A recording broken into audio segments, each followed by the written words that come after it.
కల్తీనే వ్యవహారాన్ని పక్కదారి పట్టించడానికి అంబటి రాంబాబు, జోగి రమేష్లతో జగన్ డ్రామాలు ఆడిస్తున్నాడని కృష్ణా జిల్లా గుడివాడ జనసేన ఇన్ఛార్జ్ బోరగడ్డ శ్రీకాంత్ ఆరోపించారు. తిరుమల లడ్డూకు 2019 నుండి 2024 వరకు సింథటిక్ నెయ్యిని వాడారని సిబిఐ నివేదిక తేల్చిందని అన్నారు. జాతీయ మీడియా అప్పటి జగన్ ప్రభుత్వాన్ని ఎండగడుతుంటే వైసీపీ నేతలు మాత్రం డైవర్షన్ పాలిటిక్స్ చేస్తున్నారని శ్రీకాంత్ విమర్శించారు.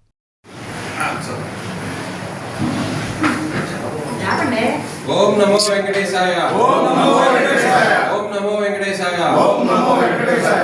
ఏడుకొండలవాడ గోవిందా గోవిందా.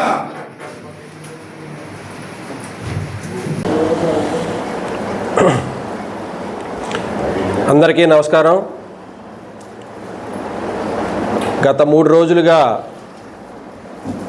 ఆంధ్రప్రదేశ్ రాష్ట్రంలో మనం పరిస్థితులు చూస్తుంటే కనుక కల్తీ లడ్డు ఏదైతే వైసీపీ ప్రభుత్వంలో 2019 నుంచి 2024 వరకు కల్తీ జరిగిందని చెప్పి ఏదైతే సిబిఐ ఎంక్వైరీలో తేలినా కానీ వైసీపీ ప్రభుత్వం, వైసీపీ నాయకులు దాన్ని తప్పిపుచ్చుకోవడానికి ఏదైతే అంబటి రాంబాబు, ఈ జోగి రమేష్ అని ఒక ఇద్దరిని తీసుకొచ్చి వాళ్ళిద్దరితో నాటకాలు ఆడించి ఇది పక్కదోవ పట్టించే ఉద్దేశంలో YCP psycho batch Jaganmohan Reddy ప్రయత్నం చేస్తున్నాడు. మనందరం కూడా చూస్తే 2019 నుంచి 2024 వరకు సింథటిక్ నెయ్యితో, అసలు నెయ్యే లేకుండా సింథటిక్ ఆయిల్స్, పామ్ ఆయిల్తో లడ్డూలను తయారు చేసి సుమారుగా 600 కోట్ల రూపాయలు ఏదైతే హవాలా జరిగి ఈ యొక్క అన్నీ కూడా మనందరం కూడా చూసాం. మన జగన్మోహన్ రెడ్డి ఏదైతే అంబటి రాంబాబు అనే దాన్ని బూచిగా చూపించి కులం ముద్ర వేసి కులాన్ని తీసుకొచ్చి అంబటి రాంబాబు ఇంటికి వెళ్ళి కాపుల్లో టైగర్ అని చెప్తాడు. నీకు సిగ్గుందా అని అడుగుతున్నావు. అతను కాపు జాతికి ఏం చేశాడు అంబటి రాంబాబు? ఎప్పుడన్నా కాపుల అభ్యున్నతికి ఆయన ఏమన్నా పాటుపడ్డా? అటువంటి నాయకుడిని కాపు టైగర్ అని చెప్పి సిగ్గు లేకుండా ఒక మాజీ ముఖ్యమంత్రి అయి ఉండి కులాల పేరెత్తి కులాల మధ్య చిచ్చు పెట్టాలని చూస్తున్నాం. అలాగే జోగి రమేష్ ఇంటికి వెళ్ళి జోగి రమేష్ బీసీ నాయకుడు అని చెప్తున్నావు. ఈ యొక్క సిట్ కానీ సిబిఐ కానీ అన్నీ కూడా నెయ్యి లేదని చెప్పి, నెయ్యి కల్తీ జరిగిందని చెప్పి ఏదైతే నేషనల్ మీడియా కూడా ఈ రోజున అరబ్ గోస్వామి అని చెప్పి నేషనల్ మీడియాలో కూడా అతను కూడా చెప్పాడు, ఖచ్చితంగా ఇవన్నీ కూడా వైఎస్ ప్రభుత్వం, వైఎస్ జగన్మోహన్ రెడ్డి బాధ్యత వహించాలని చెప్పి. కానీ అవన్నీ కూడా తప్పించుకోవడానికి కులాల మధ్య గొడవలు సృష్టించి ఈ రోజున ఏదైతే పరామర్శ పేరు చెప్పి, పరామర్శ కాకుండా ఏదో పెద్ద జైత్రయాత్రలాగా, అదేదో స్వాతంత్ర సమరయోధుల్లాగా వాళ్ళ ఇళ్ళకెళ్ళి పరామర్శలు జరిగి ప్రజల్ని పక్కదోవ పట్టించడానికి వైఎస్ జగన్మోహన్ రెడ్డి చూస్తున్నాడు. ఏదైతే గౌరవ ముఖ్యమంత్రి వర్యులు చంద్రబాబు నాయుడు గారిని, ఉప ముఖ్యమంత్రి పవన్ కళ్యాణ్ గారిని విమర్శిస్తూ వాళ్ళు అపచారం చేశారని చెప్తున్నాం.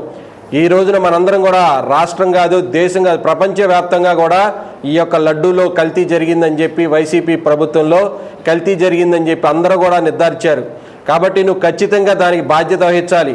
ఆ బాధ్యత వహించి ఆ ఏడుకొండలవాడు కలియుగ దైవం అయినటువంటి వెంకటేశ్వర స్వామి వారిది క్షమాపణ చెప్పి ఈ అపచారాన్ని నువ్వు భుజాన్ని వేసుకోవాలి తప్పించి ఏదైతే చేసిన దాన్ని లడ్డు, కల్తీ లడ్డు దాన్ని పవన్ కళ్యాణ్ గారి మీద రుద్దాలని చెప్పి చూస్తున్నావు. కానీ ప్రజలందరూ కూడా అర్థం చేసుకున్నారు. ఈ రోజున నువ్వు ఖచ్చితంగా పక్కదారి పట్టించడానికే ఇటువంటి దండయాత్రలు, జైత్రయాత్రలు చేస్తున్నావు.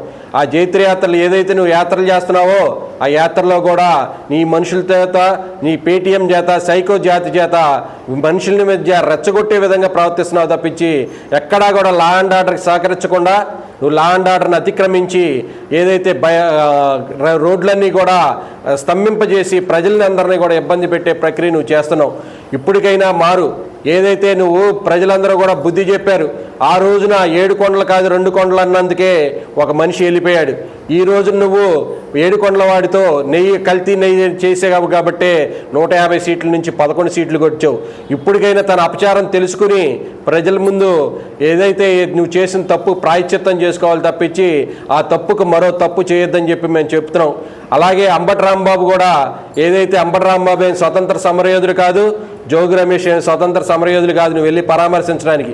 వాళ్ళొక 420లు వాళ్ళు అంతకుముందు పవన్ కళ్యాణ్ గారిని దూషించి, పవన్ కళ్యాణ్ గారి కుటుంబాన్ని దూషించి, పవన్ కళ్యాణ్ గారిని హింస పెట్టిన నాయకులు వాళ్ళందరూ కూడా. ఏదైతే అంబటి రాంబాబు కూతురు మాట్లాడుతుంది ఆమె, ఏదైతే పవన్ కళ్యాణ్ బాధ్యత వహించాలి. దేనికి పవన్ కళ్యాణ్ బాధ్యత వహించాలి? పవన్ కళ్యాణ్ గారి గురించి అంబటి రాంబాబు మాట్లాడుతున్నప్పుడు నువ్వు ఎక్కడికి వెళ్ళావు? ఆ రోజు నువ్వు విమర్శించినప్పుడు నువ్వు చెప్పాలి నాన్న ఇది కరెక్ట్ కాదని చెప్పి. కానీ ఈ రోజున వచ్చి మా నాన్న కరెక్ట్ అని చెప్పి చెబుతున్నావు. నువ్వు కూడా ఆ సైకో బ్యాచ్లతో తయారయ్యి ఇష్టం వచ్చినట్టు మాట్లాడుతున్నావు. ఆయన ఎప్పుడు కూడా కాపు జాతికి, అదేవిధంగా స్వర్గీయ వంగవీటి మోహన్ రంగా గారితో పోలుస్తున్నారు. సిగ్గుండాలని చెప్పి అడుగుతున్నావు. వంగవీటి మోహన్ రంగా తన జీవితాన్ని త్యాగం చేశాడు.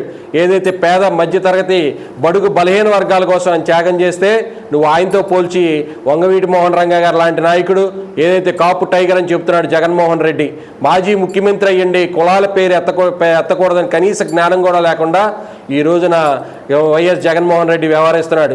అదేవిధంగా జోగి రమేష్ దగ్గరికి వెళ్ళి అక్కడికి వెళ్ళి బీసీ నాయకులు అని చెప్పి బీసీలకి అన్యాయం జరిగిందని చెప్పి అడుగుతున్నాడు.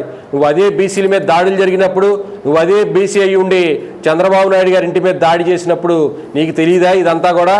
ఈ రోజు నీ ఇంటి మీద నువ్వే దాడి చేయించుకుని, నీ ఇంటి మీద నువ్వే కెరోసిన్ బాటిల్ వేయించుకుని, నీ ఇంట్లోంచి పారిపోయి నువ్వు లేనని చెప్పి నా ఇంటి మీద దాడి జరిగిందని చెప్పి ఈ రోజున సానుభూతి కోసం ఈ రోజున జగన్మోహన్ రెడ్డి అక్కడ యాత్రలు చేస్తున్నాడు.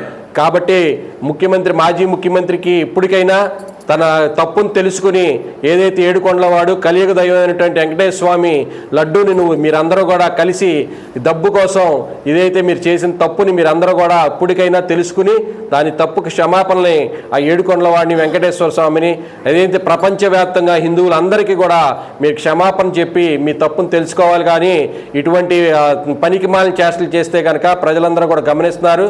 మీకు రాబో రోజుల్లో ఈ 11 సీట్లు కూడా ఉండవని చెప్పి తెలియజేస్తూ ఏదైతే పవన్ కళ్యాణ్ గారు ఎంతో నిబద్ధతతో ఈ యొక్క అంశాన్ని ఆయన తీసుకున్నారు. ఏదైతే తిరుపతి వెంకటేశ్వర స్వామి లడ్డు కల్తీ అయిందని చెప్పి ఆయన చెప్పినప్పుడు నువ్వు ఆయన్ని ఎగతాళి చేసావు. అదేవిధంగా ఈరోజు సనాతన ధర్మం అని చెప్పి ఆయన భుజాన్ని వేసుకుని ఆయన ఏడుకొండలవాడికి వెంకటేశ్వర స్వామి లడ్డూని అపవిత్రం చేయటం ఏ మతమైనా కానీ ఏ మత మనోభావాల్ని దెబ్బతీయకూడదని చెప్పి ఆయన ప్రవర్తిస్తున్నారు. కాబట్టి అటువంటి మహానాయకుడిని ఈరోజు నువ్వు విమర్శిస్తున్నావు. కాబట్టి ఖచ్చితంగా నీకు రాబో రోజుల్లో ప్రజలందరూ కూడా బుద్ధి చెప్తారని చెప్పి ఇటువంటి తప్పుకి ఇంకోసారి నువ్వు క్షమాపణ చెప్పాలని చెప్పి మేము డిమాండ్ చేస్తున్నాం.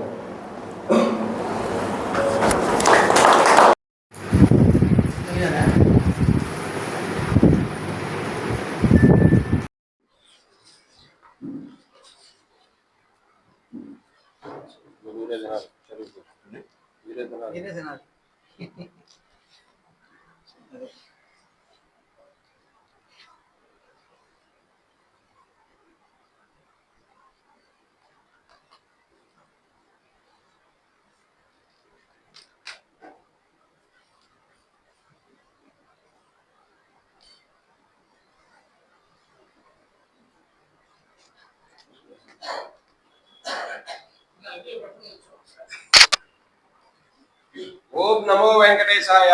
ఓం నమో వెంకటేశాయ. ఓం నమో వెంకటేశాయ. ఓం నమో వెంకటేశాయ. ఓం నమో వెంకటేశాయ. ఓం నమో వెంకటేశాయ.